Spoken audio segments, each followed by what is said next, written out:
नाम है ये पाची बाइक दी रहा है मांगीलाल जी आई क्या नहीं। क्या नाम है आपका, कहाँ से आए हैं और क्या ज्ञापन है, क्या मांगे आपकी, बताएं। मांगीलाल मेघवाल बिलोट, किसान पुत्र, शिक्षक, संयोजक, भारतीय किसान जागृति महापंचायत, डुंगला बड़ीसाड़ी, चित्तौड़गढ़, राजस्थान, भारत। क्या मांग लेकर आज आप जिला कलेक्टर कार्यालय में उपस्थित हुए हैं? जिला कलेक्टर कार्यालय में उपस्थित इसलिए हुए हैं, किसानों के देश में किसानों को फसल का लाभकारी मूल्य तो छोड़ो, लागत मूल्य भी नहीं मिल रहा है और ऐसे कृषि कानून बना दिए गए हैं जिससे किसानों को समझ में नहीं आ रहा है। थोपा गया कृषि कानून में एक कानून समझ पाया हूँ, अफीम खेती की नीति भी थोपा गया कृषि कानून ही है। इस प्रकार का मानक तय कर दिया जाता है, उस मानक तक उपलब्धि पहुँचती नहीं है। तो ऐसे के ऐसे कृषि कानून जो बिना किसानों की सहभागिता से थोप दिए हैं, उन तीनों कृषि कानून को रद्द कर न्यूनतम समर्थन मूल्य गारंटी कानून पारित करने के लिए हम यहाँ पे आए हैं। और एक अतिवृष्टि की वजह से एक तकलीफ और हो गई है।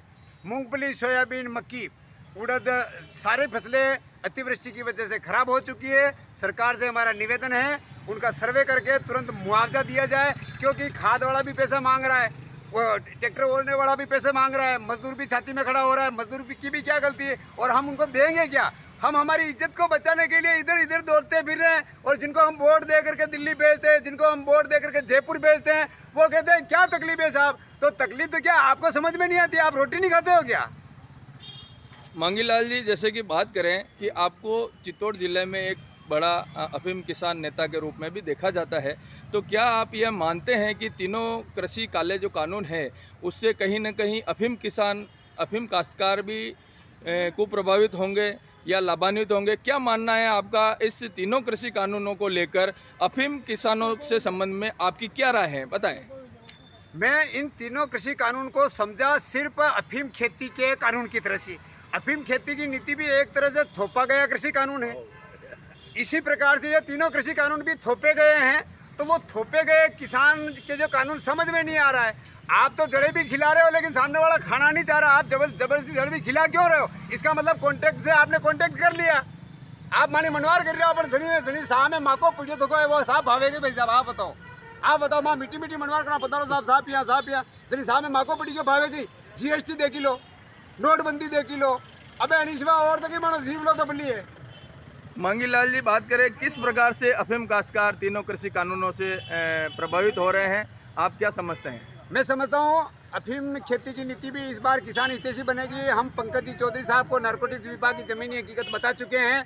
आजकल जितने भी नेता है, जितने भी बड़े अधिकारी हैं, उनको सबको समझ में आ चुका है। किसान बड़ी संख्या में कम है। मैं कह रहा हूँ मेरे कल भगत सिंह का जन्मदिन है। भगत सिंह, सुखदेव, राजगुरु, ये तीनों महापुरुषों ने अपने देश को आजाद कर दिया। एक फोटो आपने हाथ में लो, कल इनका जन्मदिन है। देखो आज हो क्या रहा है, आग दुखरी ने कांदरा और इलाज वीरो, तो वो गलत हो रहा है। भगत सिंह ने हमको अंग्रेजों से आजादी दिला दी, लेकिन हम सभी किसान आज भी इस खेती की नीति के न्यायपूर्ण नहीं होने की वजह से हम आर्थिक गुलाम हैं।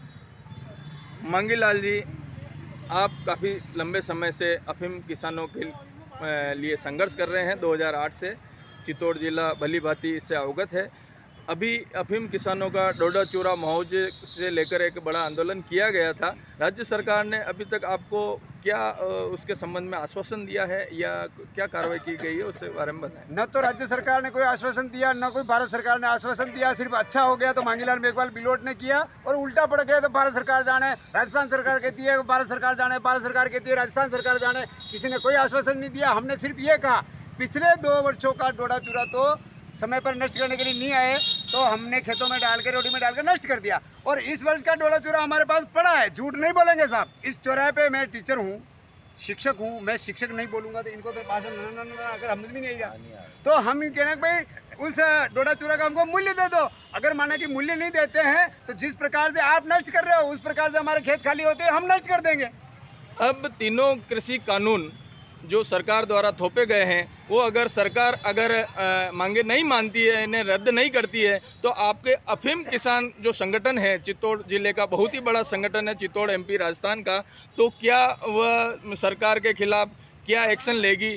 क्या वो सरकार को आगामी चुनाव में पटकनी देगी, सबक सिखाएगी, या संसद में खुद अफीम काश्तकार और हमारे भारतीय किसान खुद संसद में अपनी भूमिका निभाने की कोशिश करेंगे? क्या आपकी रणनीति है, बताएं। देखो, हम जब 2008 से आंदोलन कर रहे थे तो 24/11/2013 एक बहुत बड़ी तारीख होती है, जो वर्तमान प्रधानमंत्री महोदय और तत्कालीन भारतीय जनता पार्टी के स्टार प्रचारक हुआ करते थे माननीय नरेंद्र मोदी साहब, वो अभी हमारे वर्तमान में भारत के प्रधानमंत्री है।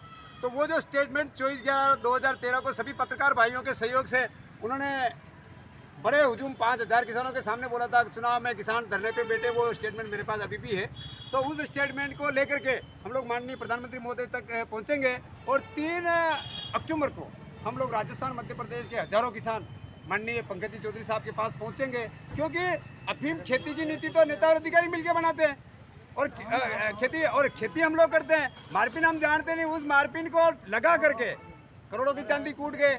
बड़े बड़े IRS का मतलब छोटा कर्मचारी नहीं, छोटा कर्मचारी तो जिधर भी बोलो जो बोलना पड़ रहा है, जो मंत्रालय में बैठते हैं। शशांक यादव जैसा IRS बड़ा जो पॉलिसी मेकर है, वो नोटों की गड्डियों में। मांगी लाल जी, आपसे पूछा यह गया था कि तीनों कृषि कानून अगर भारत सरकार वापस नहीं लेती है तो आपका अफीम काश्तकार किस प्रकार से कार्रवाई करेगा, ये बताएं। आंदोलन हम लोग प्रधानमंत्री तक एक बार मैसेज पहुंचा देंगे और प्रधानमंत्री जी एक बार मना कर देंगे तो हम ईंट से ईंट बजा देंगे साहब।